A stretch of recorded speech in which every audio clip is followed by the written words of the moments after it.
আমার নবীজির ভিতরে ছিল ধৈর্যশীলতা। তিনি ছিলেন ধৈর্যের পিরামিড। এত বড় ধৈর্যশীল তিনি ছিলেন। তায়েফের ইতিহাস সবার জানা আছে, মক্কার ইতিহাস সবার জানা আছে। আমার নবীজির মাথা থেকে পা পর্যন্ত জীবনের 63 বছরের শেষ সময়ে এসে নবীজির দেখা গেছে মাথা থেকে পা পর্যন্ত অসংখ্য জায়গায় তার কাটা চিহ্ন, কপালে লোহার ফলা ঢুকেছিল, সেখানে চিহ্ন, গালের মধ্যে শিরস্ত্রাণে লোহা ঢুকেছিল, তার কাটা চিহ্ন। নবীজি উহুদের ময়দানে দাঁত হারিয়েছেন। জীবনের শেষ সময় পর্যন্ত নবীজির সামনের দুটো দাঁত ছিল না, কথাগুলো অস্পষ্ট হয়ে যেত। এই চিহ্নগুলো আমার নবীজি খন্দকের যখন পরীক্ষা খনন করতেছিলেন, আমার নবীজি সবার আগে কোদাল হাতে নিয়েছিলেন। কাফিরদেরকে প্রতিহত করার জন্য, মদিনাকে সেভ করার জন্য যখন পরীক্ষা খনন করছিলেন, কোদাল মারতে মারতে, না খেয়ে থেকে কোদাল মারতে মারতে আমার নবীজির কোমরটা কুঁজো হয়ে গিয়েছিল, ব্যাকবনটা কুঁজো হয়ে গিয়েছিল। আমার নবীজি কোমর সোজা করে বাকি জীবনে আর দাঁড়াতে পারেন নাই। আমার নবীজি কি পরিমাণ তার মধ্যে ধৈর্য ছিল। তায়েফের মানুষ মারে, তায়েফের মানুষ রক্তাক্ত করে। আমার নবীজি রক্তাক্ত চেহারা নিয়ে জিবরিলকে বলছেন, জিবরাইল, আমাকে তুমি বদদোয়া করতে বলো না, লানত করতে বলো না। তায়েফবাসী বুঝে নাই আমি এদেরকে দিল থেকে মাফ করে দিলাম। জোরে বলে সুবহানাল্লাহ। আমার নবীজির ধৈর্য কি পরিমাণ ছিল। নবীজি আবু জেহেলকে সবচেয়ে কম দাওয়াত দিয়েছেন না বেশি দাওয়াত দিয়েছেন? বেশি দাওয়াত দিয়েছেন। কি পরিমাণ ধৈর্য তার মধ্যে ছিল। রাসূলকে যে কষ্ট দিত, রাসূল তাকে মহব্বত করতেন, তার উল্টা করতেন, ইদফা বিল্লাতি ইয়া আহসান। আমার নবীজির চরিত্র কেমন ছিল? আমার নবীজি কেমন ছিলেন? الذين ينفقون في السراء والضراء والكاظمين الغيظ والعافين عن الناس والله يحب المحسنين। জোরে বলুন আল্লাহু আকবার। নাম্বার 4 হলো যেটা বলে ফেলেছি, পরিবারের প্রতি দায়িত্বশীলতা। নবীজি মেয়েকে বিয়ে দিয়েছেন। ফাতিমা নবীজির সবচেয়ে আদরের দুলালি ছিলেন। 4 নাম্বার মেয়ে। কয় নাম্বার মেয়ে বলেন? 4 নাম্বার মেয়ে। ফাতিমাকে রাসূল সব মেয়ের চাইতে বেশি একটু কাছে টানতেন, কারণ ফাতিমার স্বভাবের সাথে নবীর স্বভাবের মিল ছিল, চেহারার সঙ্গে চেহারার মিল ছিল। দেখবেন প্রত্যেক বাবা সব সন্তানকে সমান চোখে দেখতে চাইলেও আদরের দিক থেকে একটু কম বেশি হয় কিনা বলেন? আজকে হয় কিনা? যারা বাপ হয়েছেন তারা বুঝবেন। আল্লাহ পাক আমাকে 4টা মেয়ে দিয়েছে। কেউ তো আলহামদুলিল্লাহ বলবেন। বিয়ে কি আপনি দিলেন? তো আলহামদুলিল্লাহ বলতে সমস্যা নেই। জোরে বলেন না ভাই আলহামদুলিল্লাহ। হ্যাঁ, যাদের সন্তান আছে তারা বুঝবেন একটু আদরের একটু ডিফারেন্স হয়, সমতাই হয়, মহব্বত ঠিকই থাকে, একটু কম বেশি তো একটু হবেই, এটা হতে পারে। আমার নবীজি ছোট্ট মেয়ের প্রতি সবচেয়ে বেশি দুর্বল ছিলেন। নবীজি মেয়েকে বিয়ে দেওয়ার পরেও মেয়েকে স্বামীর ঘরে পাঠায় দিয়েছেন, জামাইয়ের বাড়িতে পাঠায় দিয়েছেন, কিন্তু 3টা দিন কখনো পার হতে দেন নাই। সাহাবে কেরামকে বলতেন, সাহাবীরা, আমার ফাতিমাকে না দেখলে আমার ভালো লাগে না। চলে যেতেন মেয়েকে দেখার জন্য, 3 দিন পার হতো না। রাসূল তাকে খুব ভালোবাসতেন। যেদিন বিয়ে দিবেন, বিয়ে দেওয়ার সময় বললেন, মা পাঠায় দিলাম তোমাকে তোমার স্বামীর ঘরে যাও, স্বামীর ঘরে সংসার করো। একটা কথা বলে দিচ্ছি মা, মৃত্যুর দিন পর্যন্ত যেন তোমার স্বামীর বিরুদ্ধে আমার কানে একটা নালিশ যেন কানে না আসে। যাও সংসার করে খাও, এমন স্বামী তোমাকে দিয়েছি। আসাদুল্লাহিল গালিব আলী, জোরে বলেন সুবহানাল্লাহ। স্বামীর বিরুদ্ধে একটা নালিশ যেন আমার কানে না আসে। এখনকার মেয়ের বাপরা কি এই করে? এই কথা বলে মেয়েকে বিয়ে দেয়, বলে যা, যদি কিছু বলে খালি ফোন দিবি, খাইয়া ফালাবো। কি আছে না? সংসার হবে না, ধ্বংস হয়ে যাবে। বিয়ের আগে একজন নারীর অবস্থান একরকম, বিয়ের পরে একজন নারীর অবস্থা ভিন্ন রকম। স্বামীর দামটা কোনো অংশে কম নয়, স্বামী গুরুত্বপূর্ণ একটা অংশ। তবে হ্যাঁ, বাপ মার সঙ্গে কোনো তুলনা করা যাবে না, বাপ মা তো বাপ মাই, কিন্তু স্বামীকে সম্মান করার দরকার আছে না নাই? আবার প্রত্যেক স্বামীর উচিত বউকে তার প্রাপ্য মর্যাদা দেওয়ার দরকার আছে না নাই? আসতে বলবেন না, আছে না নাই? হয়তো মায়েরা বলবেন, হুজুর শুধু এই ওয়াজই করলেন, আমাদের তো ওয়াজ করলেন না কিছুই। মা, ইসলাম কত সুন্দর করে কথা বলে দিয়েছে। যদি কোন স্ত্রী বলে আমার স্বামী ভালো, আল্লাহ বলবেন ওই বান্দা আমার ভালো। অতএব আপনার দাম ঠিকই আছে, আপনি যদি সার্টিফিকেট দেন আপনার স্বামীকে আল্লাহ ভালো বলবেন, তাহলে মেয়েদের দাম আছে না নাই বলেন? আচ্ছা, আবার আল্লাহ এটাও জানিয়ে দিয়েছেন, যদি কোন স্বামী বলে আমার স্ত্রী ভালো, আল্লাহ বলবেন ওই বান্দিটা আমার ভালো। অতএব পৃথিবীর সবার কাছে আগে ভালো হওয়ার চাইতে সবার আগে ভালো হবো বাইরে না ভিতরে? বলেন বলেন বলেন বলেন, বাইরে না ভিতরে? ভিতরে। বউয়ের কাছ থেকে সার্টিফিকেট নিতে হবে। বউ যেন কোন ক্রমে যেন বলতে না পারে আমার স্বামীটা খারাপ। তাহলে উপায় আছে বলেন? সার্টিফিকেট নিতে গেলে কি খারাপ চরিত্র দেখা যায় সার্টিফিকেট পাওয়া যাবে কি? খুব জায়গা মতো দিচ্ছি, সব মাথায় রাখতে হবে। আল্লাহ পাক কবুল করুন, জোরে বলি আল্লাহুম্মা আমিন। মেয়ে ফাতিমাকে বিয়ে দিলেন। অনেকদিন পর নবীর ঘরে এসেছেন ফাতিমা, বসে বসে নামাজ পড়ছিলেন। রাসূল বললেন, ফাতিমা বসে বসে নামাজ পড়ো কেন? তুমি যে যুবতী মেয়ে। এবার ফাতিমা বলছেন, আব্বা আমি দাঁড়িয়ে নামাজ পড়তে পারতাম, আমার স্বভাব তো আছে, কিন্তু আপনার ঘরে এসে বসে বসে নামাজ পড়ার কারণ হলো আমার একটা জামা, এই জামার পিছনে একটা সেরা অংশ আছে, সেই সেরা অংশ যদি নামাজে দাঁড়িয়ে পড়ি নামাজ আপনার দৃষ্টিগোচর হবে, আপনি দেখে ফেলবেন সেরা অংশ। আপনি যদি মনে মনে চিন্তা করেন, আরে আমার জামাই আলী আমার মেয়েকে কাপড়ে কষ্ট দেয়, এতটুকু দোষ আমার স্বামীর প্রকাশ হোক এটা চাই নাই মনে করে আমি ফাতিমা বসে বসে নামাজ পড়ি। সুবহানাল্লাহ, সুবহানাল্লাহ বলবেন না? আমার মায়ের এগুলো লালন করবেন। যাকে যে সম্মান দেওয়া দরকার সেই সম্মানটা আপনি দিবেন। আপনারা যারা স্বামী আছেন, যার যে সম্মান সেই মর্যাদা দিবেন। আরেকটা প্রশ্ন করি, পরিবার নিয়ে যখন কথা চলে আসলো, বলুন তো মা বড় না বউ বড়?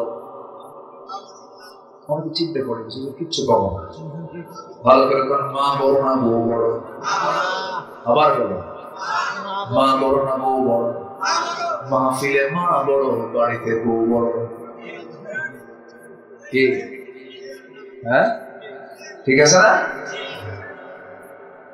বাড়িতে বউ বড় হয়ে যায়, বউটার কথাকে প্রাধান্য দিয়ে মাকে ছোট করে ফেলেন না, এটা সম্পূর্ণ হারাম। মার সামনে বউকে ছোট করবেন না, আবার বউয়ের সামনে মাকে ছোট করবেন না। যদি সে আপনার বউ, কিন্তু সে তো আপনার সন্তানের মা। কি সে একজন সন্তানের মা? আপনার স্ত্রী হতে পারে, কিন্তু আপনার সন্তানের কি মা হয়ে গেছে, সেটা এক ধরনের মা। অতএব আপনি নিজের মার সামনে বউয়ের কোনো সম্মান করবেন না, আবার স্ত্রীর সামনে মা কোনো সম্মান করবেন না, দুজনকে দু জায়গায় সেপারেট করবেন। মাকে বলবেন, মা এই যে আমার বউটা এই বাড়িতে আসছে, সেটা এই বাড়ির মানুষ না, অন্য বাড়ি থেকে নিয়ে এসেছি। সারা জীবনের তরে বাবা মা ভাই বোন সব ছেড়ে দিয়ে এসেছে এই বাড়িতে, সে তো মেহমানের মতো, একটু সম্মান করো না কেন মা? একটু স্নেহ করো, আদর করো। তোমার মেয়ে তো অন্যের ঘরে গেছে, সেই জায়গায় তোমার মেয়ে সংসার জীবন করতেছে, একটু বোঝায় বোঝায় বলবেন। আবার যখন বউকে কাছে পাবেন, সুন্দর করে আদর করে বলবেন, বউ রে তুমি আমাকে দারুণ ভালোবাসো, কিন্তু সেই ভালোবাসার মানুষটাকে এই মা 9টা মাস পেটে লালন করেছে, পেটে ধারণ করেছেন। এই মা যদি আমাকে গলা টিপে মেরে ফেলতেন, তোমার প্রিয় মানুষ তুমি পেতে না। এই মা অস্তিত্ব রেখেছেন আমার, এই জন্য পৃথিবীতে বেঁচে আছে। এই মার সঙ্গে বেয়াদবি করলে পরে সব শেষ হয়ে যাবে। সুন্দর করে বুঝায় বুঝায় বলবেন, সুন্দর করে ওয়াজ গুলো বাইরে দরকার না, ভিতরে দরকার। ভিতরে একটা পরিবার ঠিক হবে, একটা সমাজ ঠিক হবে, একটা সমাজ ঠিক হবে, একটা রাষ্ট্র ঠিক হয়ে যাবে। ঠিক কিনা? এখন আমাদের এগুলো গঠন করা দরকার। এখন গঠনের সময়, অনুকূল পরিবেশ পেয়েছে। যুবকরা গ্রামে তালিকা করলো যে ওই গ্রামে কারা কারা নামাজের, কারা কারা বেনামাজি, টার্গেট করে দাওয়াতি কাজ করো। তোমার মাতব্বর তোমার গ্রামের নামাজ পড়ে না, ধমক দিও না, সুন্দর করে বুঝায় কয়েকদিন মিলে বসো, চাচা পরিবেশটা ভিন্ন হয়ে গেছে, এখন নামাজটা পড়েন। আপনার নেতৃত্ব মানে নামাজ না পড়লে কেমন হয়? বিড়ি খাওয়াটা ছাড়েন। আপনি বিড়ি খেলে তো সবাই বিড়ি খাওয়া শিখবে, আপনি নেতা, বিড়ি খাওয়া ছাড়েন, নামাজটা পড়েন। সুন্দর করে বুঝায় বলবেন। এরপরও যদি উল্টা পাল্টা করে, তোদেরও কথা আমি শুনবো নাকি? উল্টা পাল্টা করলে তোমরাও সত্য কথা বলে দিবা। বেনামাজি কোন মতব্যের নেতৃত্ব আমরা মানি না, ঠিক কিনা? কি ঠিক আছে না? যেমন করে গণভবন দখল করছে। তোমার গ্রামে কোন বাড়ি থেকে পর্দা ছাড়া মেয়ে বের হয়? কোন নারী কোন ঘর থেকে বেহায়া হয়ে বের হয়? সেই বাড়িকে টার্গেট করো। মুরব্বীকে বলো, চাচা ভাই আপনার মেয়ে অথবা আপনার বউ, আপনার মেয়ে এরকম বোরকা ছাড়া বের হয়, আমরা যুবক, আমাদের চোখের মনে হয়, আমাদের অসুবিধা হয়, আমাদের কষ্ট হয়, সমস্যা হয়। এই গ্রামের বাসিন্দা হতে হলে বোরকা ছাড়া বাইরে বের হতে দেব না। আসতে কও কেন? আরো জোরে বলো যুবকরা, আরো জোরে বলো। সব ঠিক হয়ে যাবে। তা'মুরুনা বিল মা'রুফ ওয়া তানহাউনা আনিল মুনকার, মান রা'a মিনকুম মুনকারান ফালইয়ুগাইয়িরহু বিয়াদিহি। হাত দিয়ে প্রতিহত করা হচ্ছে এক নম্বর ঈমানের পরিচয় বহন করে। আল্লাহু আকবার। এগুলো করতে হবে। আল্লাহ রাব্বুল আলামিন কোন কাজের যখন কোন সিদ্ধান্ত নিয়ে নেন, শুধু তিনি বলেন ইন্নামা আমরুহু ইযা আরাদা শাইআন আন ইয়াকুলা লাহু কুন ফায়াকুন। জোরে বলুন আল্লাহু আকবার। যখন তিনি কোন কাজের সিদ্ধান্ত নেন, শুধু বলে ফেলেন কোন, সঙ্গে সঙ্গে তা হয়ে যায়। জোরে বলি সুবহানাল্লাহ। কত বড় মহাপরাক্রমশালী তিনি, তার ক্ষমতা, তার রাজত্ব কত বড়। তাবারাকাল্লাযী জাআলা ফিস সামাই বুরুজান ওয়া জাআলা ফিহা সিরাজান ওয়া কমারান মুনীরা وهو الذي جعل الليل والنهار خلفة لمن أراد أن يذكر أو أراد شكورا. جربنا الله أكبر. অতীব বরকতময় সেই মহান প্রভু, যিনি আকাশে বুরুজ সেট করেছেন, তাতে রেখে দিয়েছেন প্রদীপ্ত সূর্য, আলোকিত চাঁদ রেখে দিয়েছেন। আমার আল্লাহ তার নিজের পরিচয় দিয়েছেন। কত আগে সায়েন্স দিয়ে পরিচয় দিয়েছেন, সায়েন্সের তথ্য দিয়ে পরিচয় দিয়েছেন। এবং প্রথম যে ওহীটা নাযিল হয়েছে, সেই ওহীর মধ্যে সেই প্রথম তেলাওয়াতকৃত যে আয়াতগুলো নাযিল হয়েছে, আমরা যা পেয়েছি, প্রথম 5টা আয়াতের মধ্যে দ্বিতীয় আয়াতটা ছিল সায়েন্সের আয়াত। জোরে বলি সুবহানাল্লাহ। কোরআনের সাথে সায়েন্সের বিশাল মিল আছে। সায়েন্স যা বলেছে, যদি অ্যাকুরেট বলে থাকে, কোরআন তাই বলে দিয়েছে। জোরে বলি সুবহানাল্লাহ। প্রথম যে ওহীটা নাযিল হয়েছে, যারা পারেন ঠোঁট মিলিয়ে বলুন, ইকরা বিসমি রাব্বিকাল্লাযী খালাক, খালাকাল ইনসানা মিন আলাক। এই যে আলাক শব্দটা, এটাই সায়েন্সের একটা তথ্য। এখানে বায়োলজি নিয়ে আল্লাহ রাব্বুল আলামিন কথা বলেছেন, গ্রন্থতত্ত্ব নিয়ে কথা বলেছেন। আবার নিজের পরিচয় দিতে নিয়ে সূরা ফুরকানে বলছেন, আলোকিত চাঁদ এবং প্রদীপ্ত সূর্য, অর্থাৎ সূর্যের নিজস্ব আলো আছে, চাঁদের নিজস্ব কোনো আলো নাই। এটা বিজ্ঞান প্রমাণ করে নাই, বিজ্ঞান কোরআন থেকে ধার নিয়েছে। জোরে বলি সুবহানাল্লাহ। গোটা পৃথিবীর এখন একটা আলোচিত, সবাই কম বেশি জানেন যারা স্টাডি করেন, এই পৃথিবী নিয়ে একটা গবেষণা আছে। সেটা হলো, এই যে আমরা বসে আছি এই জমিনে, আমরা এই জমিন এবং আকাশ এর মাঝে একটা মহাশূন্য লক্ষ্য করছি, বিশাল ফাঁকা। এই মহাশূন্য ছিল না, এটা জিরো ছিল। এই মহাশূন্যতা একসময় ছিল না। আকাশ এবং জমিনটা ছিল একসঙ্গে লাগানো। একসঙ্গে কি লাগানো ছিল। বিজ্ঞান বলতেছে প্রচন্ড একটা ধাক্কার মধ্য দিয়ে এই মহাশূন্যের সৃষ্টি হয়েছে। এই ধাক্কা, এই থিওরিকে তারা নাম দিয়েছেন বিগ ব্যাং। কি? Big bang theory. অথচ এই বিগ ব্যাং থিওরি হালে আসলো আর আমার আল্লাহ কত আগে বললেন। আল্লাহ রাব্বুল আলামিন বলেন, أَوَلَمْ يَرَ الَّذِينَ كَفَرُوا أَنَّ السَّمَاوَاتِ وَالْأَرْضَ كَانَتَا رَتْقًا فَفَتَقْنَاهُمَا وَجَعَلْنَا مِنَ الْمَاءِ كُلَّ شَيْءٍ حَيٍّ জোরে বলুন আল্লাহু আকবার। কাফেররা কি খেয়াল করে না?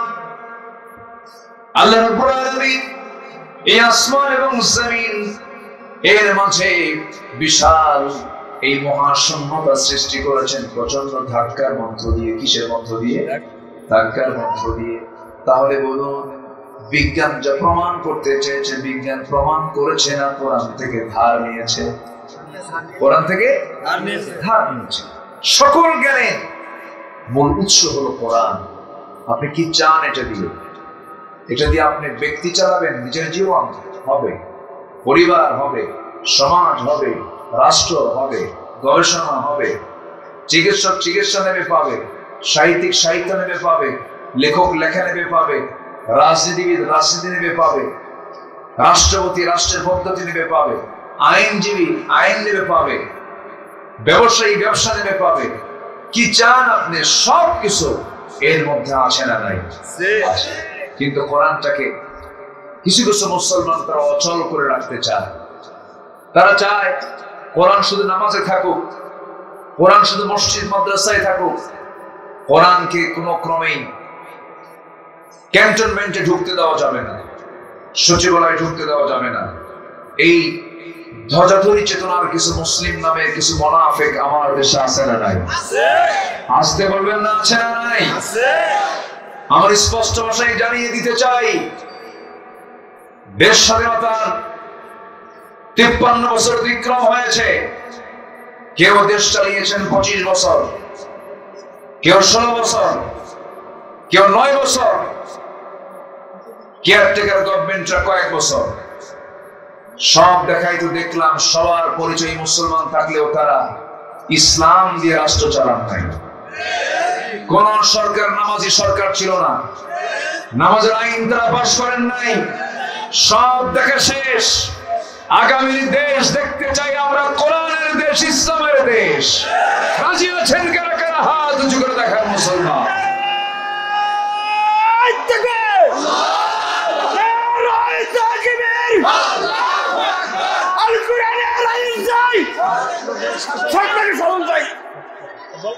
আর কোরআনের আইন চাই, সব এলাকার শাসন চাই, আর কোরআনের আইন চাই, সব এলাকার শাসন চাই।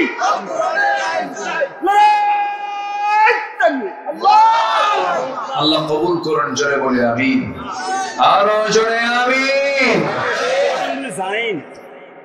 কষ্ট পাচ্ছেন? অসুবিধা? অসুবিধার আর কি আছে? বহু কিছু মারি এসেছি আমরা।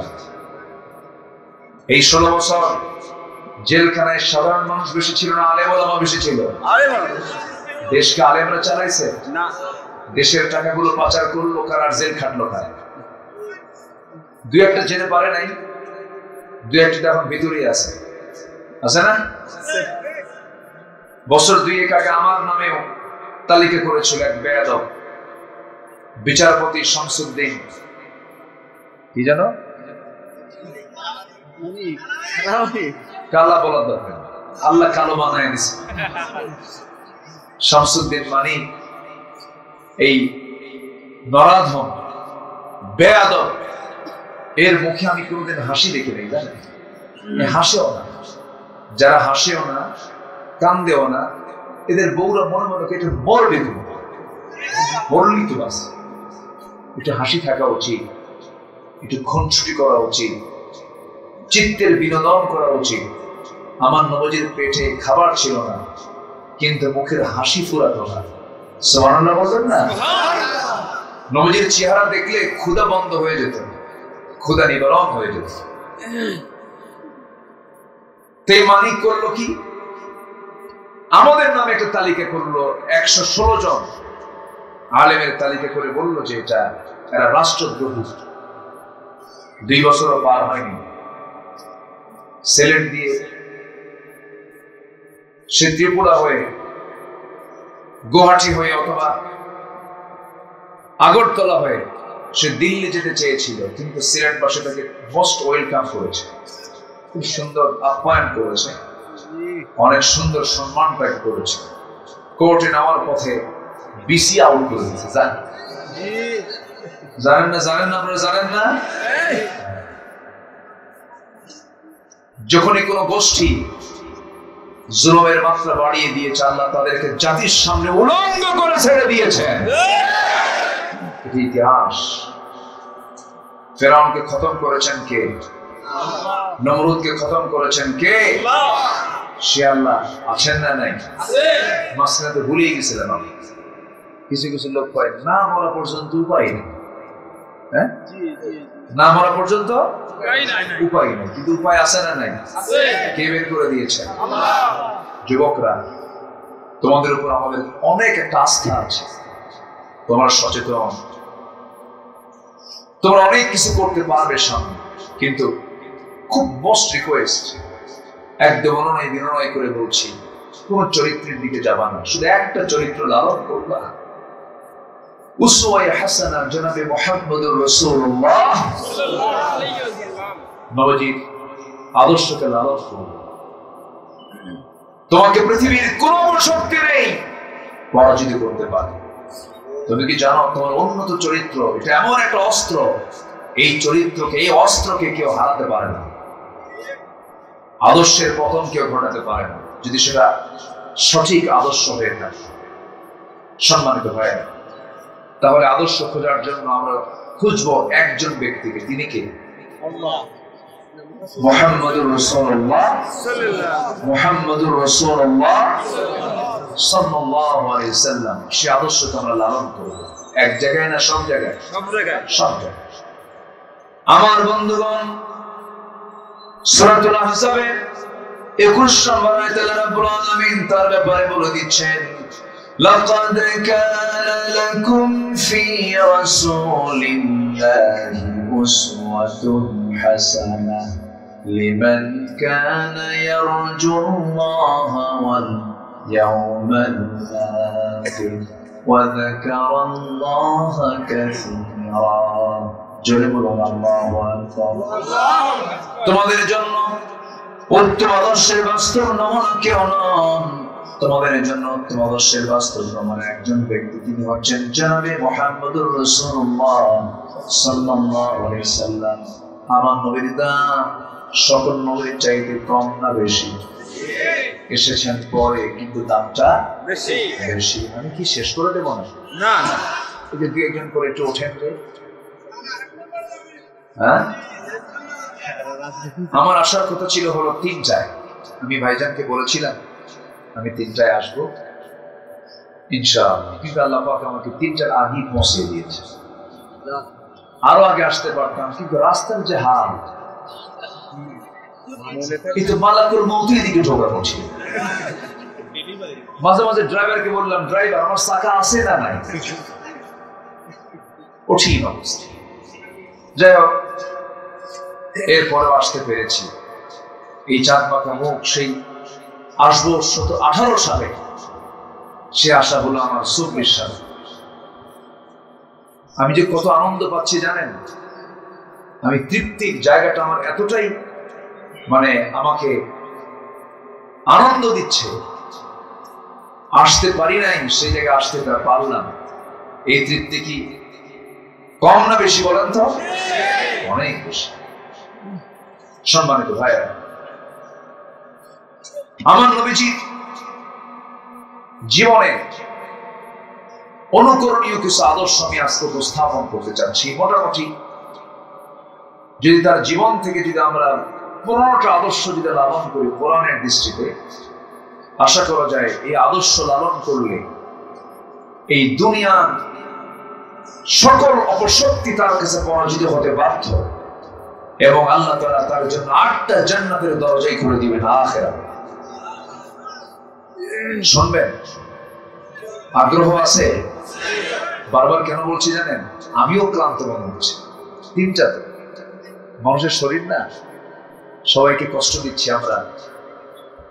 এবং এত রাতে এই মাহফিলের প্রচলন আছে বলে আপনারা আছেন এবং আপনারা কোরআনকে ভালোবাসেন, দ্বীনকে ভালোবাসেন, এই জন্যই বসে আছেন। আলহামদুলিল্লাহ। হাদল পাবনা জেলার একটি ঐতিহ্যবাহী মাহফিল। হাদলকে চেনে না, কিন্তু পাবনায় বাড়ি, ওর পাবনায় থাকাই যায় না। কথা বলছেন? ওর পাবনা থাকায় যায় না। এটার পরিচিতি এটা আমি অনেক আগের থেকেই জানি, যদিও আসা হয়নি, কিন্তু পাবনার বহু জায়গায় এসেছে। আবার আসবো সামনে। দারুল আমান ট্রাস্টের আমার সেই পুরাতন জায়গা। আল্লামা সাইদি বিদায় নিয়েছেন, জেলে ঢুকেছেন। এরপর থেকে উনি 10 শেষ করেছেন, আমি 11, 12, 13, 14 4 বছর প্রোগ্রাম করেছি। 15 থেকে ওই যে আবার ফেরেশতারা ঢুকতে দেয়নি, মামলা ঢুকিয়ে দিয়েছিল, মামলাও দিয়েছিল। যাই হোক, এটা তো ওদের পলিসি ছিল যে ক্ষমতায় কেমন করে থাকা যায়। আমি ওই দলের যারা সমর্থক যারা আছেন, আমি তাদেরকে করজোড়ে বিনতি জানাবো, আপনাদেরকে গালি দেই না, ফিরে আসো। আপনার নেতা পালায় গেল, সেই নেতৃত্ব ধরুন যে দলের নেতাগুলো পালায় না, যে দলের নেতাগুলো ইসলামের কথা বলে না, পরকালের কথা বলে না, নামাজের কথা বলে না, আল্লাহর ভয় দেখায় না, ওই দলের নেতৃত্বের মুখে আমরা জুতা মারি, থুতু মারি। থুতু বেড়ে চলে আসে, মোস্ট ওয়েলকাম, ইসলামের দিকে চলে আসে। আমরা তো একই পরিবার। আওয়ামী লীগ আমার ভাই, বিএনপি আমার ভাই, সবাই আমার ভাই, কিন্তু রং পথে কেন? ইসলামকে লালন করে ইসলামী দলের নেতৃত্বকে মেনে নেন, ইহকালীন কল্যাণ পাবেন, পরকালীন ওই নেতার সাথে জান্নাতে চলে যাবেন। কষ্ট পাচ্ছেন? এই কথাগুলো বলার দরকার আছে না নাই? প্রতিশোধ নয়, শোনেন। 5 অগাস্টের দিন থেকে শুরু করে নিয়ে 2-3 দিন কিছু জ্বালাও পোড়াও হয়েছে কিনা, এগুলোর সাথে এদেশের প্রকৃত ইসলামী আন্দোলন যারা করে তাদের কোন সম্পর্ক নাই। কিন্তু কাজগুলো কিন্তু ঠিক হয়নি। আমার এই কথাগুলো রেকর্ড হয়ে থাকবে, এই কথাগুলো রেকর্ড হয়ে থাকবে। আপনি কেন জ্বালাও পোড়াও করবেন? আপনি কেন একজনের বাড়িতে হামলা করবেন? আমার নবীর যেদিন মক্কা বিজয় হলো, আমার নবীজি মক্কার ভিতরে ঢুকে একা হয়ে গেলেন, তার পাশে কেউ নাই। সামনে এক বুড়ি মহিলা পড়লো। রাসূল বললেন, বুড়িমা, চোখে মুখে ভয় কেন? কি হয়েছে? কে বাবা? আব্দুল্লাহর ছেলে মোহাম্মদ ঢুকছে, কাম সারা শেষ করে দেবে আজকে। কেন? ওরে আমরা বের করে দিছিলাম, আজকে আমাদেরকে শুধু বের করবে না, শেষ করে দেবে। তাই কোথায় যাবেন? ওই আমার গোত্রের কাছে চলে যাবেন। তা আপনি একা? হ্যাঁ, কষ্ট হচ্ছে। রাসূল বললেন, টোপলাটা আমার হাতে দিয়ে দেন। আমার নবীজি মক্কা বিজয় করে এক বুড়ি মহিলার টোপলা মাথায় নিয়ে বুড়িকে সহযোগিতা করছেন। আর আমরা সেই নবীর উম্মত হয়ে আমরা কি শিক্ষা নিচ্ছি বলেন? আমার নবীজি ওই টোপলা মাথায় নিয়ে বুড়িটাকে সামনে দিয়ে বলছেন, বুড়িমা, কোথায় আপনার গন্তব্য আমাকে বলুন। বুড়িমা চলতেছে আর মনে মনে চিন্তা করে লোকটাকে। সঠিক গন্তব্যে যখন পৌঁছে গেলেন, রাসূল বললেন, বুড়িমা, কি যেতে হবে নাকি? না, যেতে হবে না, এখানে আমার গন্তব্য, এখানে আমি চলে চিনতে পেরেছি। নবীজি শুধু তাকে রেখে বের হয়ে আসতেছেন, এমন সময় বুড়ি বলতেছে, আরবের বুকে এমন মনন দরদি মানুষ আমার চোখে পড়ে নাই, তোমার পরিচয়টা কি বাবা বলো তো? রাসূল বলে ফেললেন, ও বুড়িমা, যে লোকটার ভয়ে আপনি এত দূর থেকে এত দূর পর্যন্ত চলে আসলেন, সেই লোকটা আপনার সামনে দাঁড়িয়ে আছে মুহাম্মদুর রাসূলুল্লাহ সাল্লাল্লাহু আলাইহি ওয়াসাল্লাম। বুড়িমা বুঝতে দেরি হলো না, বুড়িমা বলে ফেললো আশহাদু আল্লা ইলাহা ইল্লাল্লাহ। আমার নবীজি বললেন, ও মক্কার মানুষেরা, আমি আজকে মক্কা বিজয় আল্লাহ পাক আমাকে দান করেছেন, ফতে মক্কা দান করেছেন। তোমাদের প্রতি আমার কোনো ক্ষোভ নাই, কোনো রাগ নাই, বিনা শর্তে আমি তোমাদেরকে মাফ করে দিলাম। নবীজির সারা জীবনের শত্রু আবু জাহেল, সে দুনিয়া থেকে বদরেই চলে গেছে। তারপর থেকে বদরের পর থেকে নিয়ে আমার নবীজির শেষ মক্কা বিজয়ের পূর্ব মুহূর্ত পর্যন্ত যত যুদ্ধ হয়েছে, প্রত্যেকটা যুদ্ধে তার ছেলে ইকরামা ইবনে আবু জাহেল নবীর বিরুদ্ধে অস্ত্র তুলে যুদ্ধ করেছে সারা জীবন। যেদিন মক্কা বিজয় হয়ে গেল, ইকরামা আবু জাহেলের ছেলে তার স্ত্রী এসে নবীর সামনে দাঁড়ায় বলে, আপনি যদি আমাকে কালেমা পড়ায় দিতেন, আমি কালেমা পড়ে নিজের জীবনকে ধন্য করতাম। কালেমা পড়ায় দিলেন ইকরামার স্ত্রী। এবার বলছেন, ইয়া রাসূলুল্লাহ, আমার স্বামী ইকরামা ইবনে আবু জাহেল সেও যদি কালেমা পড়ে, আপনি তাকে মাফ করবেন নাকি? রাসূল সঙ্গে সঙ্গে বলে দিলেন, ও ইকরামার স্ত্রী, সে যদি কালেমা পড়ে নেয়, আমিও তাকে মাফ করে দেব। জোরে বলি সুবহানাল্লাহ। এই কনসেপ্ট নিয়ে আসতে হবে তো আমাদের, আমি তাকে মাফ করে দেব। ইতিমধ্যে ইকরামা তিহামা অঞ্চল পার হয়ে, তিহামা একটা অঞ্চল আছে, সেই তিহামা অঞ্চল পার হয়ে একটা নদী পেয়েছে।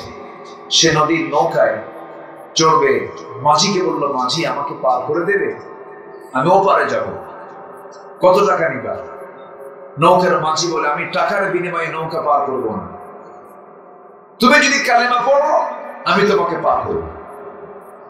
আল্লাহু আকবার।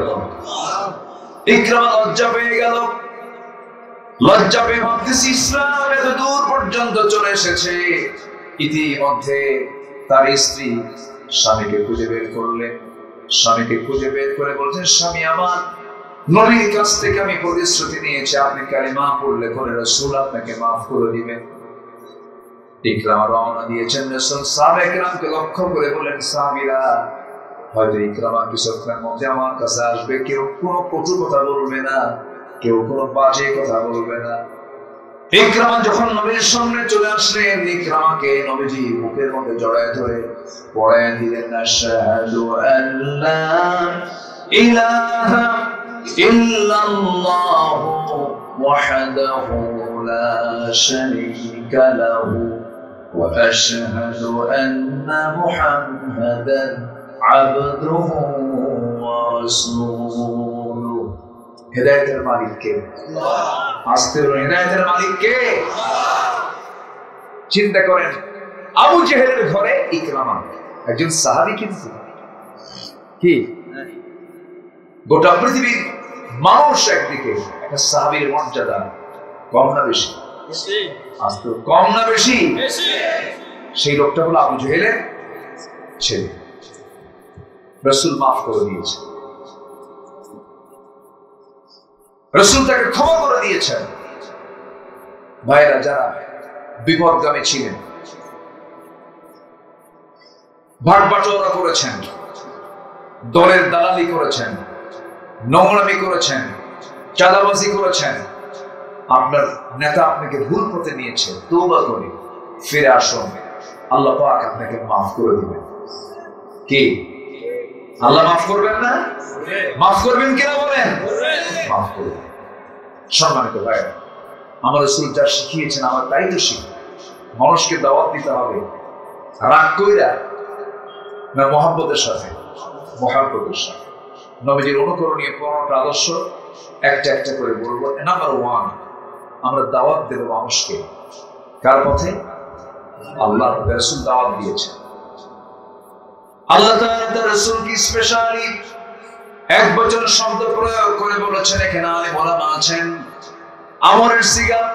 আল্লাহ রাব্বুল আলামিন বলেছেন, উদউ ইলা সাবিলি রাব্বিকা বিল হিকমাতি ওয়াল মাউইযাতিল হাসানাহ ওয়াজাদিলহুম বিল্লাতী হিয়া আহসান ربك هو أعلم بمن ضل عن سبيله وهو أعلم بالمهتدين জোরে বলুন আল্লাহু আকবার। হে রাসূল, আপনি মানুষকে প্রজ্ঞার সাথে দাওয়াত দিন, উত্তম নসিহতের মধ্য দিয়ে দাওয়াত দিন। তর্কে যাবেন না, সেই তর্কে যাবেন যেখানে ইহসান আছে, সৌন্দর্য আছে। আমার বন্ধুগণ, আমার নবীজির সারা জীবনের যতগুলো আদর্শ আছে, এর মধ্যে এক নাম্বার আমরা খুঁজে পেলাম, নবীজির সারা জীবনের মূল কাজটা ছিল দাওয়াত। সেই দাওয়াতের কাজে আমরা পিছে থাকবো না, এগিয়ে থাকবো। রাসূল দাওয়াত দিয়েছেন প্রথমে বাইরে না ভিতরে?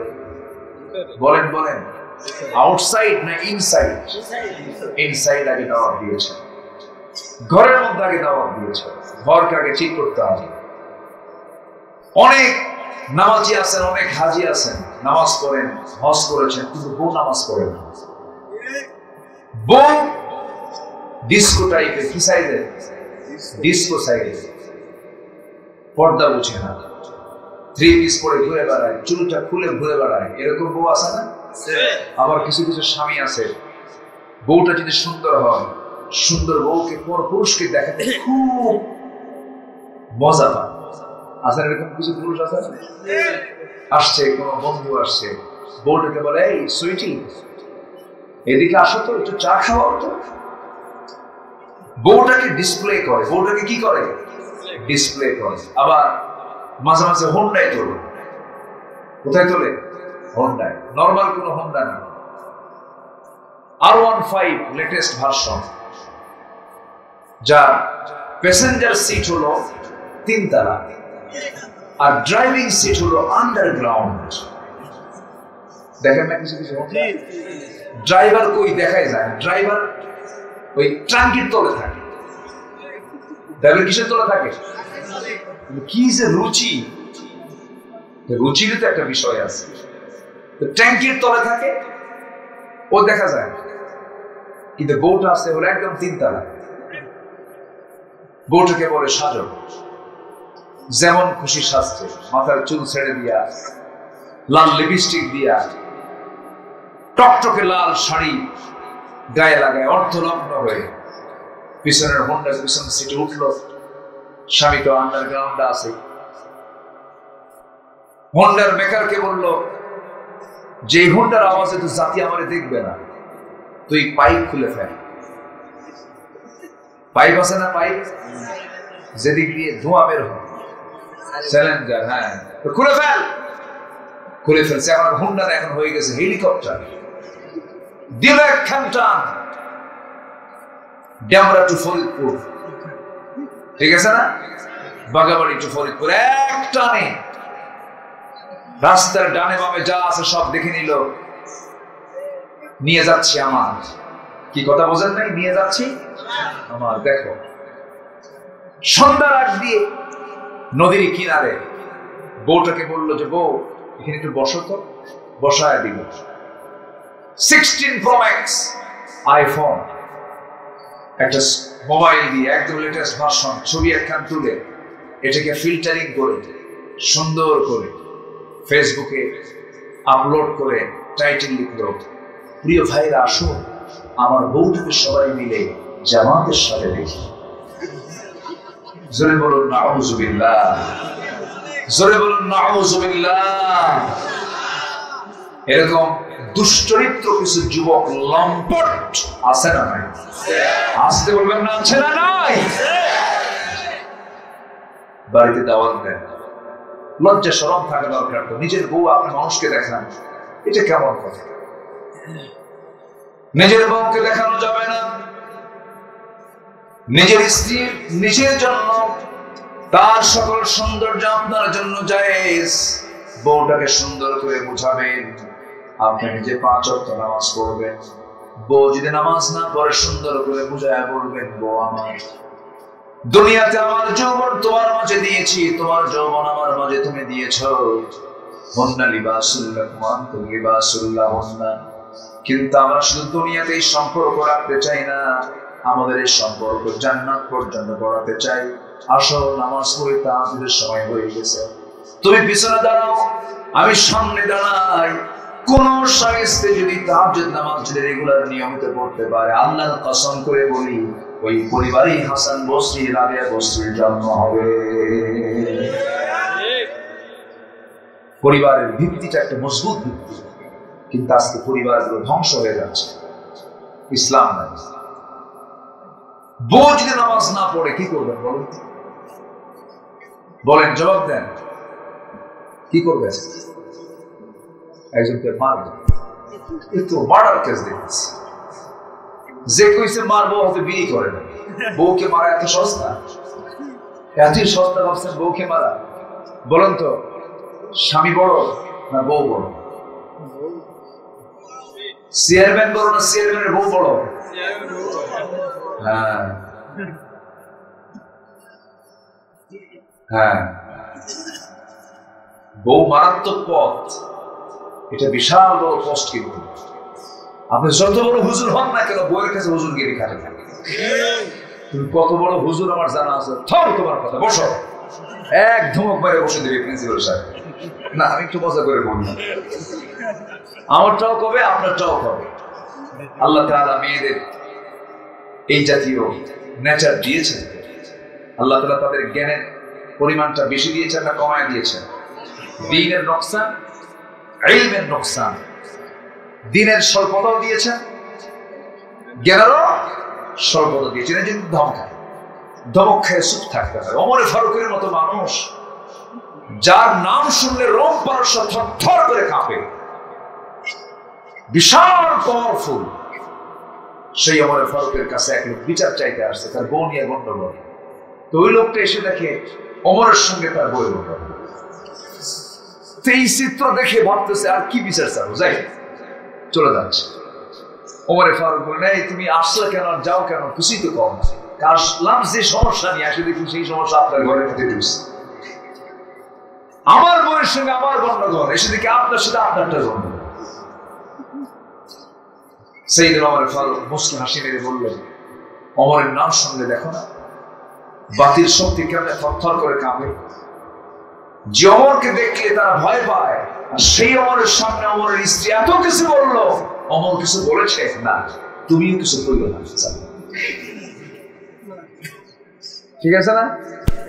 জোরে বলে সুবহানাল্লাহ। স্বামী স্ত্রীর সম্পর্ক একটা ব্যতিক্রম, বেহেশতি ফ্লেভার এর মধ্যে আছে না নাই বলুন তো? মাওয়াদ্দাতা ওয়া রাহমা, মাওয়াদ্দাতা ওয়া রাহমা, ভালোবাসাও আছে, রহমতও আছে। কিন্তু স্বামী স্ত্রী ছাড়া ওই যে গাছের গোড়ায় গোড়ায়, তারপরে দেওয়ালের সিপাই সিপাই, জোড়া জোড়া কপত কপতে যে বসে থাকে, ওদের মধ্যেও কি একটু মায়া দয়া নাই? আছে, আসতে পারে। ভালোবাসা না থাকলে কি বসে ওরা? একটা আছে তো, একটা কিছু আছে তো, নাকি? আছে, বসে। কিন্তু ওর মধ্যে শুধুই হয়তো প্রেম থাকতে পারে, কিন্তু ওর মধ্যে কোনো রহমত, আস্তের রহমত। যদিও প্রেম আমি বলেছি, কিন্তু এই প্রেম, এটা প্রেম নয়, এটা হলো নোংরামি, এটা হলো জেনা। এটা কি বলেন? জেনা। বিয়ের আগে কোনো প্রেম হয় না। সঠিক প্রেম হবে বিয়ের আগে না বিয়ের পরে? বিয়ের আগে না বিয়ের পরে? যুবকরা যারা বিয়ের আগে এই সমস্ত নোংরামি সম্পর্কে জড়াবে, ওয়ালা মুত্তাখিদি আখদান ওয়ালা মুত্তাখিদাতি আখদান, এই গোপন গোপন নোংরামিতে যখনই জড়াবে, তখন এই প্রজেক্টটা হবে তোমার জন্য লস। তোমার সব ধ্বংস হয়ে যাবে। বিয়ের আগে সব প্রেম করে শেষ হবে, বিয়ের পরে আর প্রেম খুঁজে পাবা না, খালি কিলাকিলি আর ঘুষাঘুষি হবে। রহমত নামক কোন গন্ধ ওই পরিবারে কখনো আসতে পারে না। কি কথা ক্লিয়ার? মনে থাকবে? যুবকরা মনে রাগ করতেছে, হুজুর কি কর, রাগ করতেছো নাকি তোমরা? তোমার বিজয় টিকে রাখার জন্য সবচেয়ে বড় বিজয় হলো ঈমানটাকে টিকে রাখতে হবে।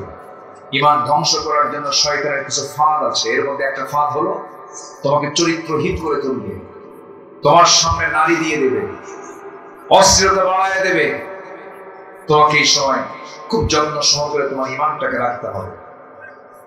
আমার আল্লাহ তাআলা 7 শ্রেণীকে আরশ আজিমের ছায়ার জায়গা দিয়ে দিবেন। এর মধ্যে একটা শ্রেণী হলো রাজুলুন ইযা দাআত ইমরাতান যাতা হাসাবিন ওয়া জামালিন ইন্নী আখাফুল্লাহ। সম্ভ্রান্ত পরিবারের কোন সুন্দরী নারী যখন কোন পুরুষকে প্রেমের প্রস্তাব দিয়ে ফেলে, সেই সময় যে পুরুষটা বলবে আমি আল্লাহকে ভয় করি, আমার আল্লাহ বলছেন আমি এই বান্দাকে আমার আরশ আজিমের ছায়ার জায়গা করে দেব। কোন যুবককে আরশ আজিমের জায়গা দিবেন? যে অবৈধ প্রেমকে যে প্রত্যাখ্যান করে বলবে আমি আল্লাহকে ভয় করি, আল্লাহ বলছেন আমি এর জন্য আমি তোকে আরশ আজিমের ছায়ার জায়গা দিয়ে দেবো। বিশাল এই চরিত্র প্রত্যেক যুবককে তৈরি করার তৌফিক দাও। জোরে বলি আল্লাহুম্মা আমিন। তাহলে আগে দাওয়াত দিব বাইরে না ভিতরে? কি হয়েছে? চাবি হেরে গেছে, চাবি হেরে গেছে, পাওয়া গেছে। যে একটা চাবি হারানো গিয়েছে, হ্যাঁ অনেকে পাচ্ছে, খুব কষ্ট পাবেন। চাবিটা যদি কারো হয়ে থাকে এখান থেকে নিয়ে যাবেন। যদি কারো চাবি হারায়, রহিমের চাবি যেন কুড়িয়ে নিয়ে না নিয়ে যায়, তখন আরো বড় বড় বিপদ হয়ে যাবে। আমার দিকে তাকান। তাহলে আমরা কি সবাই দাওয়াত দেব? আগে কোথায় দাওয়াত দেব? বলে কোথায়? বউ নামাজ না পড়লে কি করবেন? মারবেন? মারা যাবে? মারা যাবে। 4টা কারণ। কয়টা কারণে? 4টা কারণ আপনি শাসন করতে পারবেন। আমার মায়ের এখন খুব চিন্তায় পড়ে যাচ্ছে, বুঝলেন? এতক্ষণ তো লাইন ভালোই ছিল, কিন্তু আপনি এতক্ষণ তো অনুকূলই ছিল, কিন্তু আপনি তো বেলাইনে চলে গেলেন, মারার অর্ডার দিয়ে যাবেন। এটা তো কেমন কথা? তাদের কলিজায় এখন পানি নাই, তারা এখন চিন্তায় আছে। দেখি তো শুনি কোন কোন কারণে মারা জায়েজ আছে। শুনবেন শুনবেন? কিসের জন্য মারবেন? সেজন্য 4টা কারণে স্বামী তার স্ত্রীকে শাসন করতে পারবেন।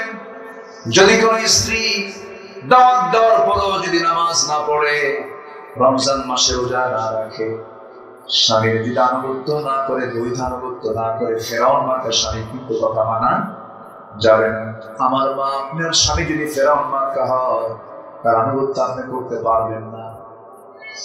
নাম্বার 4 হলো নিজের শরীরকে যদি হেফাজত না করে, পর্দায় যদি না থাকে। এই 4টা ভুলের কারণে প্রত্যেক স্বামী তার স্ত্রীকে শাসন করতে পারবেন। ওয়াহজুরুহুন্না ফিল মাদাজি'i, বিছানা পৃথক করতে পারবেন। তাও কেন হয় না? সেই সময় এতটুকু করা যেতে পারে তার স্ত্রীকে শাসন করার জন্য।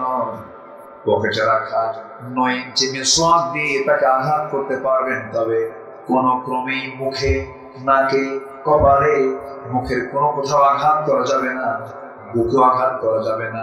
9 ইঞ্চি মিসওয়াক দিয়ে যদি কোনো স্বামী যদি তার স্ত্রীকে মারতে যায়, এই দৃশ্যটা চোখে পড়লে ভাববে মারতেছে না আদর করে।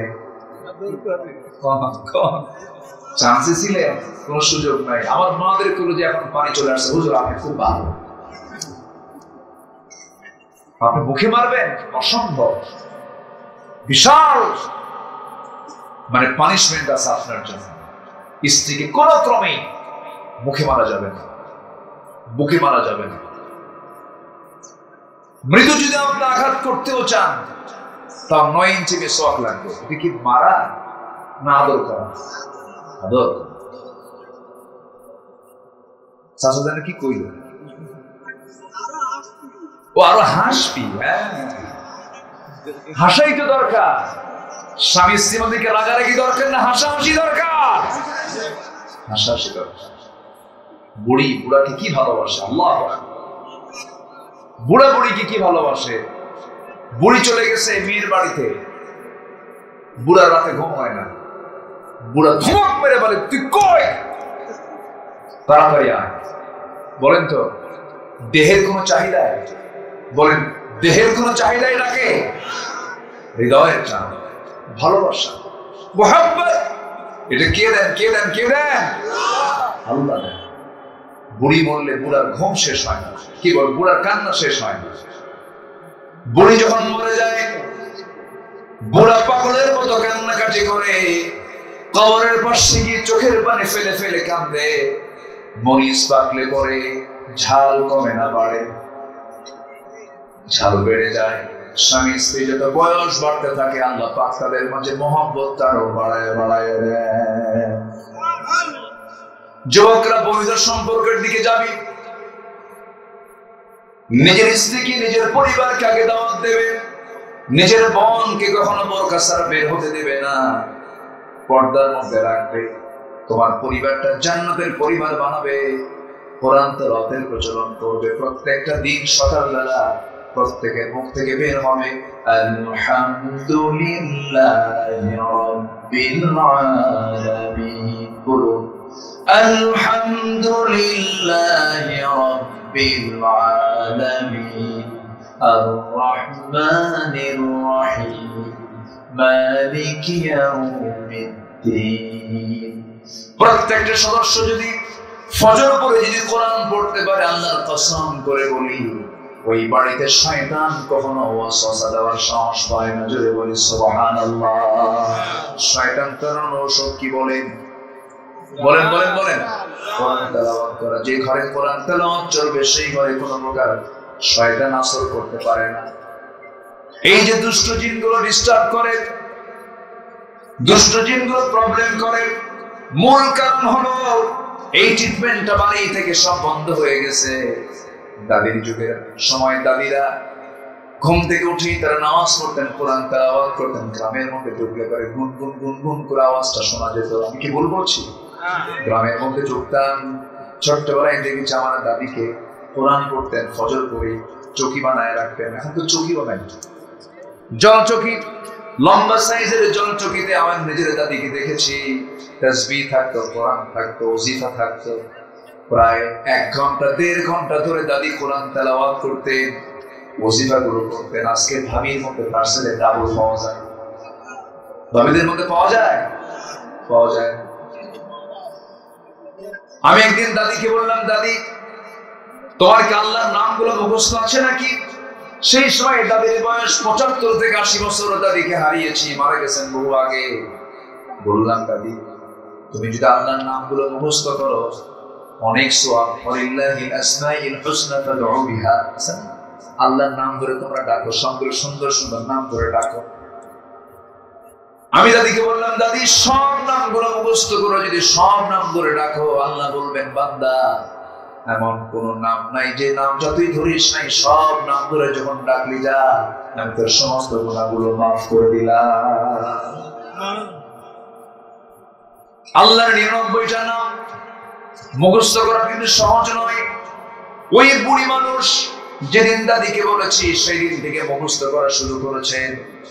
আমাকে একদিন কাছে থেকে বলছে, নাতি এই দিকে আয়, তোর যে কথাগুলো শুনেছিলাম নাম সবগুলো নিয়ে আল্লাহকে ডাকতে হয়, সব নাম মুখস্থ করছে।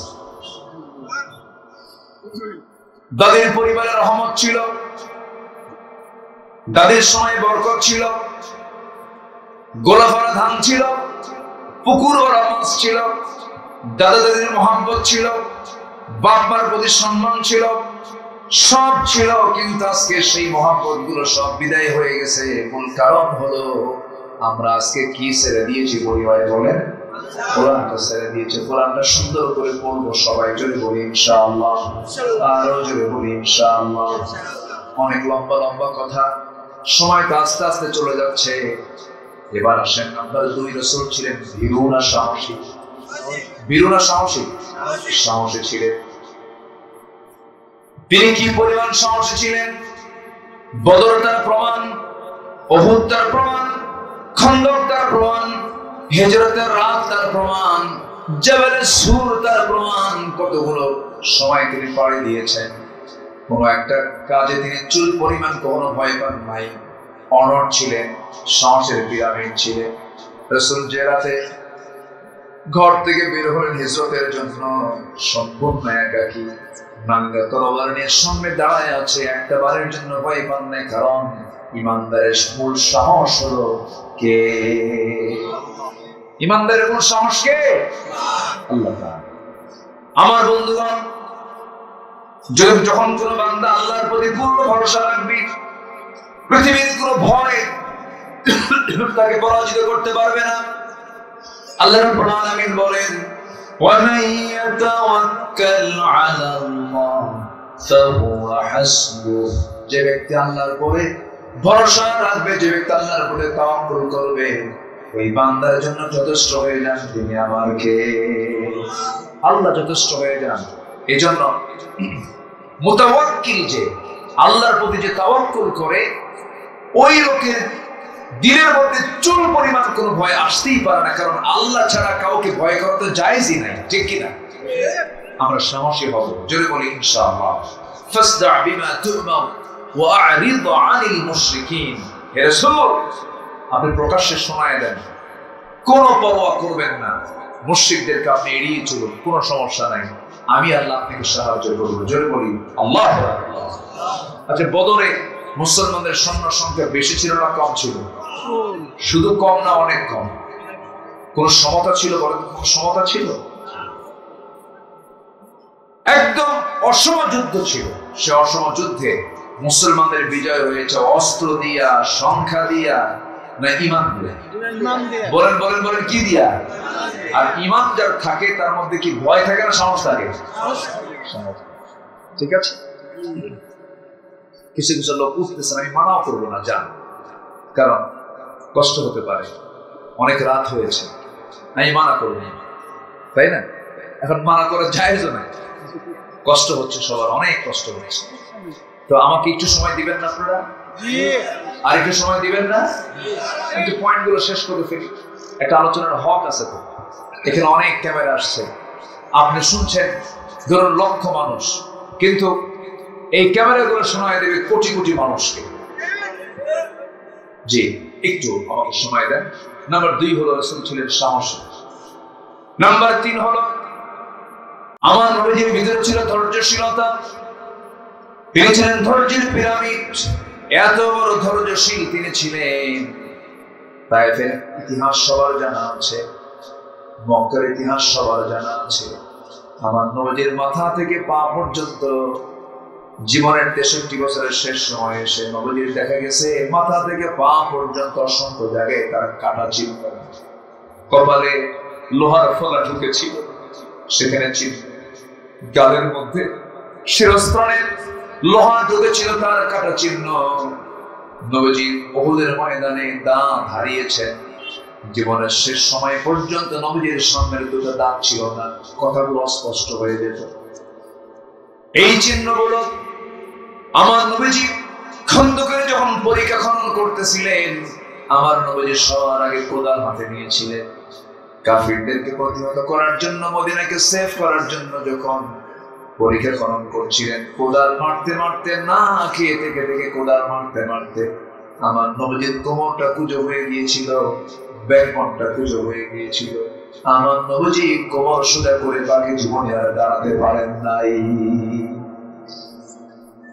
আমার নবীজি কি পরিমাণ তার মধ্যে ধৈর্য ছিল। তায়েফের মানুষ মারে, তায়েফের মানুষ রক্তাক্ত করে, আমার নবীজি রক্তাক্ত চেহারা নিয়ে জিবরিলকে বলছেন, জিবরাইল, আমাকে তুমি বদদোয়া করতে বলো না, লানত করতে বলো না।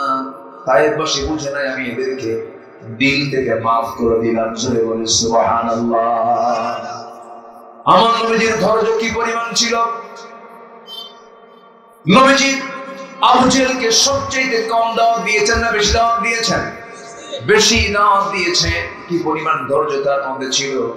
রাসূলকে যে কষ্ট দিত, রাসূল তাকে মহব্বত করতেন, তার উল্টা করতেন, ইদফা বিল্লাতি ইয়া আহসান। আমার নবীজির চরিত্র কেমন ছিল? আমার নবীজি কেমন ছিলেন?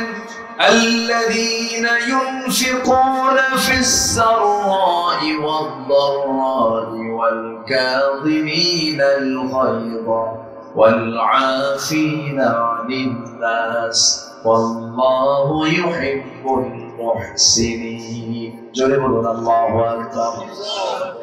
নাম্বার 4 হলো যেটা বলে ফেলেছি, পরিবারের প্রতি দায়িত্বশীলতা। নবীজি মেয়েকে বিয়ে দিয়েছেন, ফাতিমা নবীজির সবচেয়ে আদরের দুলালি ছিলেন। 4 নাম্বার মেয়ে। কয় নাম্বার মেয়ে বলেন? 4 নাম্বার মেয়ে। ফাতিমাকে রাসূল সব মেয়ের চাইতে বেশি একটু কাছে টানতেন, কারণ ফাতিমার স্বভাবের সাথে নবীর স্বভাবের মিল ছিল, চেহারার সঙ্গে চেহারার মিল ছিল। দেখবেন প্রত্যেক বাবা সব সন্তানকে সমান চোখে দেখতে চাইলেও আদরের দিক থেকে একটু কম বেশি হয় কিনা বলেন? আজকে হয় কিনা? যারা বাপ হয়েছেন তারা বুঝবেন। আল্লাহ পাক আমাকে 4টা মেয়ে দিয়েছে, কেউ তো আলহামদুলিল্লাহ বিয়ে কি আপনি দিলেন তো আলহামদুলিল্লাহ বলতে সমস্যা নেই, জোরে বলেন না ভাই আলহামদুলিল্লাহ। হ্যাঁ, যাদের সন্তান আছে তারা বুঝবেন একটু আদরের একটু ডিফারেন্স হয়, সমতাই হয়, মহব্বত ঠিকই থাকে, একটু কম বেশি তো একটু হবেই, এটা হতে পারে। আমার নবীজি ছোট্ট মেয়ের প্রতি সবচেয়ে বেশি দুর্বল ছিলেন। নবীজি মেয়েকে বিয়ে দেওয়ার পরেও মেয়েকে স্বামীর ঘরে পাঠায় দিয়েছেন, জামাইয়ের বাড়িতে পাঠায় দিয়েছেন, কিন্তু 3টা দিন কখনো পার হতে দেন নাই। সাহাবে কেরামকে বলেন, সাহাবীরা আমার ফাতিমাকে না দেখলে আমার ভালো লাগে না। চলে যেতেন মেয়েকে দেখার জন্য, 3 দিন পার হতো না। রাসূল তাকে খুব ভালোবাসতেন। যেদিন বিয়ে দিবেন, বিয়ে দেওয়ার সময় বললেন, মা পাঠায় দিলাম তোমাকে তোমার স্বামীর ঘরে যাও, স্বামীর ঘরে সংসার করো। একটা কথা বলে দিচ্ছি মা, মৃত্যুর দিন পর্যন্ত যেন তোমার স্বামীর বিরুদ্ধে আমার কানে একটা নালিশ যেন কানে না আসে। যাও সংসার করে খাও, এমন স্বামী তোমাকে দিয়েছি আসাদুল্লাহ আলী জোরে সুবহানাল্লাহ। স্বামীর বিরুদ্ধে একটা নালিশ যেন আমার কানে না আসে। এখনকার মেয়ের বাপরা কি এই করে? এই কথা বলে মেয়েকে বিয়ে দেয়, বলে যা, যদি কিছু বলে খালি ফোন দিবি, খাইয়া ফালাবো। কি আছে না? সংসার হবে না, ধ্বংস হয়ে যাবে। বিয়ের আগে একজন নারীর অবস্থান একরকম, বিয়ের পরে একজন নারীর অবস্থা ভিন্ন রকম। স্বামীর দামটা কোনো অংশে কম নয়, স্বামী গুরুত্বপূর্ণ একটা অংশ। তবে হ্যাঁ, বাপ মার সঙ্গে কোনো তুলনা করা যাবে না, বাপ মা তো বাপ নাই, কিন্তু স্বামীকে সম্মান করার দরকার আছে না নাই? আবার প্রত্যেক স্বামীরও উচিত বউকে তার প্রাপ্য মর্যাদা দেওয়ার দরকার আছে না নাই? আসতে বলবেন না, আছে না নাই? হয়তো মায়েরা বলবেন, হুজুর শুধু এই ওয়াজই করলেন, আমাদের তো ওয়াজ করলেন না কিছুই। মা, ইসলাম কত সুন্দর করে কথা বলে দিয়েছে। যদি কোন স্ত্রী বলে আমার স্বামী ভালো, আল্লাহ বলবেন ওই বান্দা আমার ভালো। অতএব আপনার দাম ঠিকই আছে। আপনি যদি সার্টিফিকেট দেন আপনার স্বামীকে আল্লাহ ভালো বলবেন, তাহলে মেয়েদের দাম আছে না নাই বলেন? আচ্ছা, আবার আল্লাহ এটাও জানিয়ে দিয়েছেন, যদি কোন স্বামী বলে আমার স্ত্রী ভালো, আল্লাহ বলবেন ওই বান্দিটা আমার ভালো। অতএব পৃথিবীর সবার কাছে আগে ভালো হওয়ার চাইতে সবার আগে ভালো হবো, বাইরে না ভিতর। বলেন বলেন বলেন বলেন, বাইরে না ভিতরে? ভিতরে। বউয়ের কাছ থেকে সার্টিফিকেট নিতে হবে। বউ যেন কোনো ক্রমে যেন বলতে না পারে আমার স্বামীটা খারাপ। তাহলে উপায় আছে বলেন? সার্টিফিকেট নিতে গেলে কি খারাপ চরিত্র দেখা যায় সার্টিফিকেট পাওয়া যাবে কি? খুব জায়গা মতো দিচ্ছি, সব মাথায় রাখতে হবে। আল্লাহ পাক কবুল করুন, জোরে বলি আল্লাহুম্মা আমিন। মেয়ে ফাতিমাকে বিয়ে দিলেন। অনেকদিন পর নবীর ঘরে এসেছেন ফাতিমা, বসে বসে নামাজ পড়ছিলেন। রাসূল বললেন, ফাতিমা বসে বসে নামাজ পড়ো কেন? তুমি যে যুবতী মেয়ে। এবার ফাতিমা বলছেন, আব্বা আমি দাঁড়িয়ে নামাজ পড়তে পারতাম, আমার সামর্থ্য আছে, কিন্তু আপনার ঘরে এসে বসে বসে নামাজ পড়ার কারণ হলো আমার একটা জামা, এই জামার পিছনে একটা সেরা অংশ আছে। সেই সেরা অংশ যদি নামাজে দাঁড়িয়ে পড়ি নামাজ আপনার দৃষ্টিগোচর হবে, আপনি দেখে ফেলবেন সেরা অংশ। আপনি যদি মনে মনে চিন্তা করেন, আরে আমার জামাই আলী আমার মেয়েকে কাপড়ে কষ্ট দেয়, এতটুকু দোষ আমার স্বামীর প্রকাশ হোক, এটা চাই নাই মনে করে আমি ফাতিমা বসে বসে নামাজ পড়ি। সুবহানাল্লাহ, সুবহানাল্লাহ বলবেন না? আমার মায়ের এগুলো লালন করবেন। যাকে যে সম্মান দেওয়া দরকার সেই সম্মানটা আপনি দিবেন। আপনারা যারা স্বামী আছেন, যার যে সম্মান সেই মর্যাদা দিবেন। আরেকটা প্রশ্ন করি, পরিবার নিয়ে যখন কথা চলে আসলো, বলুন তো মা বড় না বউ বড়? অনেকে চিন্তা করেন কিচ্ছু কম না। ভালো করে বলেন, মা বড় না বউ বড়? আবার বলো, মা বড় না বউ বড়? মাহফিলে মা বড়, বাড়িতে বউ বড়। কি? হ্যাঁ, ঠিক আছে না? বাড়িতে বউ বড় হয়ে যায়, বউটার কথাকে প্রাধান্য দিয়ে মাকে ছোট করে ফেলেন না, এটা সম্পূর্ণ হারাম। মার সামনে বউকে ছোট করবেন না, আবার বউয়ের সামনে মাকে ছোট করবেন না। যদি সে আপনার বউ, কিন্তু সে তো আপনার সন্তানের মা। কি সে একজন সন্তানের মা? আপনার স্ত্রী হতে পারে, কিন্তু আপনার সন্তানের কি মা হয়ে গেছে, সেটা এক ধরনের মা। অতএব আপনি নিজের মার সামনে বউয়ের কোনো সম্মান করবেন না, আবার স্ত্রীর সামনে মার কোনো সম্মান করবেন না। দুজনকে দু জায়গায় সেপারেট করবেন। মাকে বলবেন, মা এই যে আমার বউটা এই বাড়িতে আসছে, সেটা এই বাড়ির মানুষ না, অন্য বাড়ি থেকে নিয়ে এসেছি।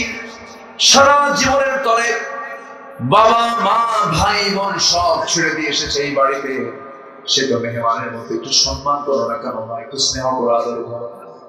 তোমার মেয়ে তো অন্যের ঘরে গেছে, সেই জায়গায় তোমার মেয়ে সংসার জীবন করতেছে, একটু বোঝায় বোঝায় বলবেন। আবার যখন বউকে কাছে পাবেন, সুন্দর করে আদর করে বলবেন, বউ রে তুমি আমাকে দারুণ ভালোবাসো, কিন্তু সেই ভালোবাসার মানুষটাকে এই মা 9টা মাস পেটে লালন করেছে, পেটে ধারণ করেছেন। এই মা যদি আমাকে গলা টিপে মেরে ফেলতেন, তোমার প্রিয় মানুষ তুমি পেতে না। এই মা অস্তিত্ব রেখেছেন আমার, এই জন্য পৃথিবীতে বেঁচে আছে। এই মার সঙ্গে বেয়াদবি করলে পরে সব শেষ হয়ে যাবে। সুন্দর করে বুঝায় বুঝায় বলবেন, সুন্দর করে ওয়াজগুলো বাইরে দরকার না, ভিতরে দরকার। ভিতরে একটা পরিবার ঠিক হবে, একটা সমাজ ঠিক হবে, একটা সমাজ ঠিক হবে, একটা রাষ্ট্র ঠিক হয়ে যাবে। কি ঠিক কিনা? এখন আমাদের এগুলো গঠন করা দরকার। এখন গঠনের সময়, অনুকূল পরিবেশ পেয়েছে। যুবকরা গ্রামে তালিকা করবো যে ওই গ্রামে কারা কারা নামাজের, কারা কারা বেনামাজি, টার্গেট করে দাওয়াতি কাজ করো। তোমার মাতব্বর তোমার গ্রামের নামাজ পড়ে না, ধমক দিও না, সুন্দর করে বুঝায় কয়েকদিন মিলে বসো, চাচা পরিবেশটা ভিন্ন হয়ে গেছে, এখন নামাজটা পড়েন। আপনার নেতৃত্ব মানে নামাজ না পড়লে কেমন হয়? বিড়ি খাওয়াটা ছাড়েন। আপনি বিড়ি খেলে তো সবাই বিড়ি খাওয়া শিখবে, আপনি নেতা, বিড়ি খাওয়া ছাড়েন, নামাজটা পড়েন। সুন্দর করে বুঝায় বলবেন। এরপরও যদি উল্টা পাল্টা করে, তোদেরও কথা আমি শুনবো নাকি? উল্টা পাল্টা করলে তোমরাও সত্য কথা বলে দিবা। বেনামাজি কোন মাতব্বরের নেতৃত্ব আমরা মানি না, ঠিক কিনা? কি ঠিক আছে না? যেমন করে গণভবন দখল করছে, তোমার গ্রামে কোন বাড়ি থেকে পর্দা ছাড়া মেয়ে বের হয়? কোন নারী কোন ঘর থেকে বেহায়া হয়ে বের হয়? সেই বাড়িকে টার্গেট করো। মুরব্বীকে বলো, চাচা ভাই আপনার মেয়ে অথবা আপনার বউ, আপনার মেয়ে এরকম বোরকা ছাড়া বের হয়। আমরা যুবক, আমাদের চোখের মনে হয়, আমাদের অসুবিধা হয়, আমাদের কষ্ট হয়, সমস্যা হয়। এই গ্রামের বাসিন্দা হতে হলে বোরকা ছাড়া বাইরে বের হতে দেবো না। আসতে কও কেন? আরো জোরে বলো যুবকরা, আরো জোরে বলো। সব ঠিক হয়ে যাবে।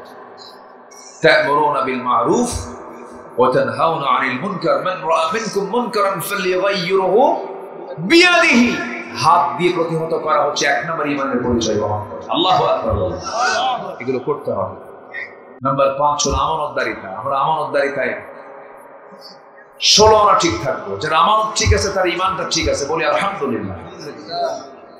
নাম্বার 6 হলো ন্যায় বিচারক ছিলেন আমার রাসূল। ইনসাফ কায়েম করতে হবে। ওয়াকিমুল ওয়াজনা বিল কিসতি ওয়া লা তুখসিরুল মিজান।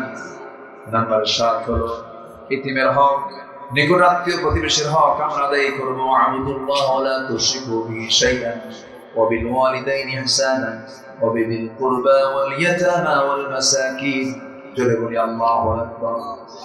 নাম্বার 8 হলো আল্লাহর বিধানের প্রতি শর্তহীন আনুগত্য করতে হবে। ওয়া মা কানা লিল মুমিনিন ওয়া লা মুমিনাতিন ইযা কাদাল্লাহু ওয়া রাসূলুহু আমরান আন ইয়াকুনা লাহুমুল খিয়ারা মিন আমরিহিম ওয়া মান ইয়াসিল্লাহা ওয়া রাসূলুহু ফাকাদ দাল্লা দালালান মুবিনা। জোরে বলি আল্লাহু আকবার। নাম্বার 9 হলো আল্লাহর জন্য দ্বীনের কাজে কঠিন সিচুয়েশন সবর ধরা, ধৈর্য ধরা। এটা আমার নবীর জীবনে একটা আদর্শ ছিল। নাম্বার 10 হলো ঈমানের মতো অবিচল থাকা। হাজারো সাইক্লোন আসুক না কেন, ঝড় আসুক না কেন, ঈমান নিয়ে আমরা হেরে যেতে চাই না, টিকে থাকতে চাই না, হেরে যেতে চাই, টিকে থাকতে চাই, টিকে থাকবো আমরা। নাম্বার 11 হলো আল্লাহর প্রতি তাওয়াক্কুল করব আমরা, এটা সবচেয়ে বড় অস্ত্র। আমাদের দেওয়ালে যখন পিঠ থেকে যাবে, আমার আল্লাহ বলেছেন ওয়া কানা হাক্কান আলাইনা নাসরুল মুমিনিন, আমার বান্দাকে সাহায্য করা আমার জন্য ওয়াজিব হয়ে যায়। যদি বলি সুবহানাল্লাহ। নাম্বার 12 হলো কাজে কর্মে পরামর্শ করা। যে কোনো কাজ একাকী করা, এটা বিজ্ঞতার পরিচয় বহন করে না, সেখানে ভুল থেকে যাবে। একটা পরিবারও যখন কোনো কাজ করব তখন একা সিদ্ধান্ত নেব না, পরামর্শ করব। বলেন পরামর্শ করবো।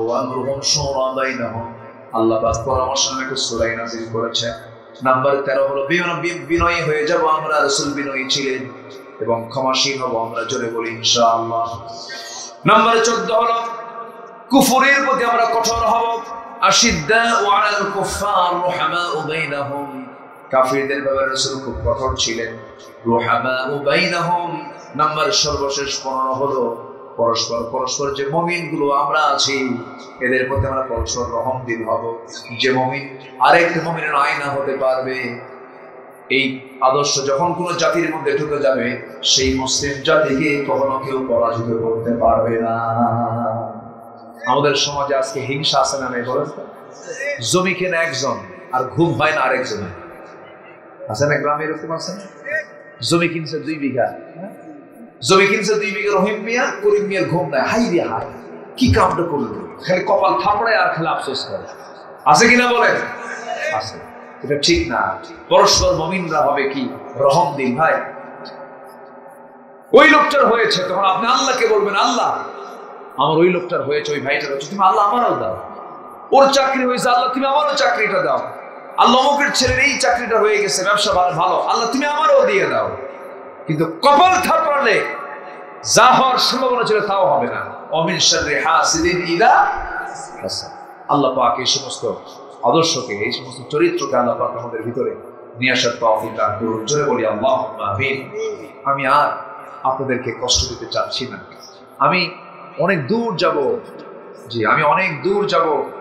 আগামীকালকে আমার মাহফিল বেশি দূরে না, মাত্র নেত্রকোনা। কি বুঝতেছেন? কি চোখের কোনা, চোখের কোনাতে দেখেন কাছেই, কিন্তু আমার চোখের কোনা কাছে, কিন্তু জেলা নেত্রকোনা অনেক দূরে। তো দিনের বেলা মাহফিল, আমি যাব সেখানে। তো যতটুকু হয়েছে, আমার ভাইজান অনেক কষ্ট করেছেন আমার জন্য, অনেকবার আমাকে ফোন দিয়েছেন, কতবার যে যোগাযোগ করেছেন পান না। আমাদের ফোনে যে পরিমাণ ফোন আসে, যদি কোনো ধৈর্যহীন লোক হয় দিনে 4-5টা মোবাইল এমনি ফাটায় ফেলবে। এত ফোন আসে গোটা দুনিয়া থেকে, হাজার হাজার ফোনগুলো আসে। থামেন, বলি থামেন না।